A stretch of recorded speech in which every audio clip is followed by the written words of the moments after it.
Other interesting business news, you have T-Mobile raising prices, but perhaps not after a massive pushback.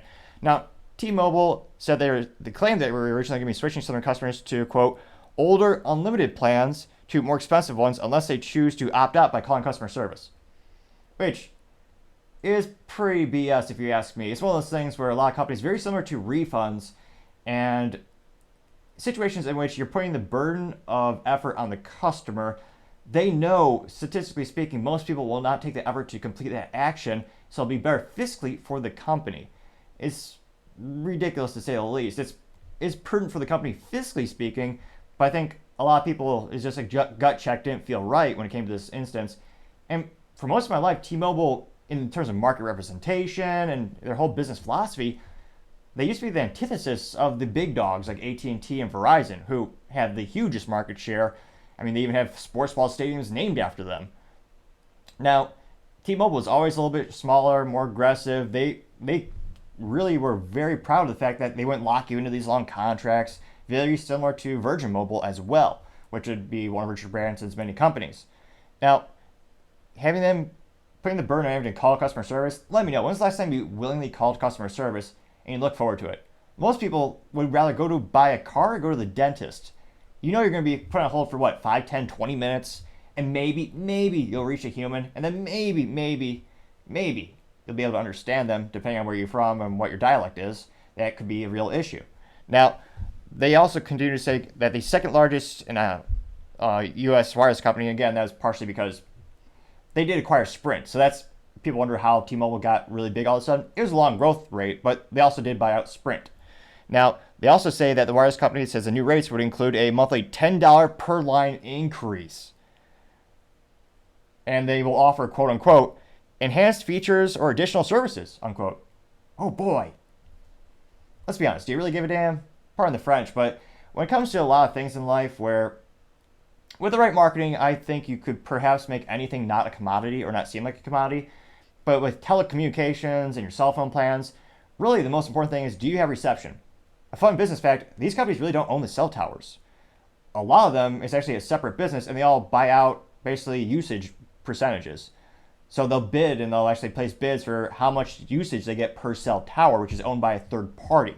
And in terms of the smaller guys, one of the reasons they have decreased reception, because they would get the little remaining bandwidth that was left for those towers. And at the end of the day, they're using the same towers, and especially if they're able to bid on all the towers and there's enough bandwidth for all of them. But what additional features do you not have from your cell phone carrier that you would care about if they were saying, oh yeah, we're going to include this feature? I mean, most people, all you need, I was going to say, you don't even need, nowadays you barely even need to be able to call someone. It's really just the text messages people love and the apps. So really you just need internet and then text messaging. I mean, what additional features are they going to come out with to woo new customers or justify that $10 per month bump? When again, everyone is trying to make their dollars stretch further, and at a certain price point, you just walk away from the situation. Again, $10 per month might not sound a lot for some people, but for some, that's a make or break for their budget. And again, that adds up in the aggregate. I mean, that's over, I was going to say, I know the public school system in the United States is piss poor to say the least. That's why they have the lowest SAT scores in over 30 years. So we will actually provide more value than some public schools right here and right now. When it comes to $10 a month, well, over the course of the year, you multiply that $10 by 12 months. There are 12 months in a calendar year, and that will give you $120 of savings if you were to walk away from that situation, or if you chose to stick with them, that'd be an increase. Although it's worse than that, because remember, you always have to pay sales taxes if you're part of the private sector, unless you're a nonprofit. And with telecommunication companies, there's additional fees and all that kind of stuff, which also funds a myriad of other government ideas, which may or not be detrimental or terrible or ineffective. Another debate for another time, perhaps. Now, they noted that they're partially, and they didn't say this out loud, but the other competitors, AT&T and Verizon, they're also increasing their prices. Now, because of their customer base and how they built the company at T-Mobile, there's a huge pushback.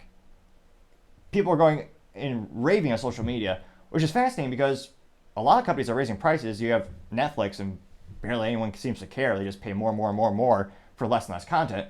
But in this case, I think because of the way they built the company, that's why you saw more of a backlash than usual, and so many people were just irate.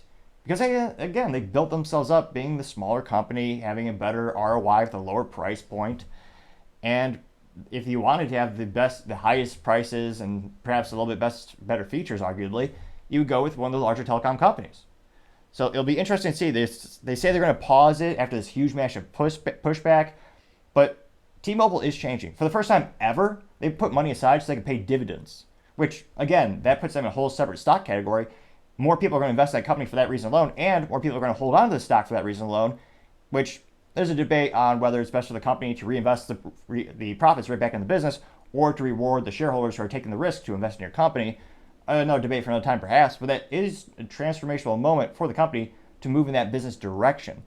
And again, it almost seems like they're trying to emulate the bigger companies because, again, AT&T, Verizon, they both pay dividends already. They have for years. They're very stable in that regard, even though the stock prices for those companies have precipitously decreased quite a bit for that past couple of years. They still pay dividends. So it'll be interesting. Let me know. Would you walk away from T-Mobile because of this? Or is $10 a month not enough for you to make the change? Be fascinated to hear what you have to say. Thank you again, everyone, for taking the time to tune in today. Again, we're trying to get to 4,000 subscribers by the end of October, so if you can click that button, I would greatly appreciate it. Also, the comments are appreciated as well. We try to make the show better and better and better together. If you like the video, leave up a thumbs up or a thumbs down if you don't like it, and then leave the comments so I actually know how to make the show better for you. And also, don't forget to take the time to tell your family, tell your friends, tell your coworkers, heck, tell your enemies, tell anyone and everyone to stay safe and fight the good fight.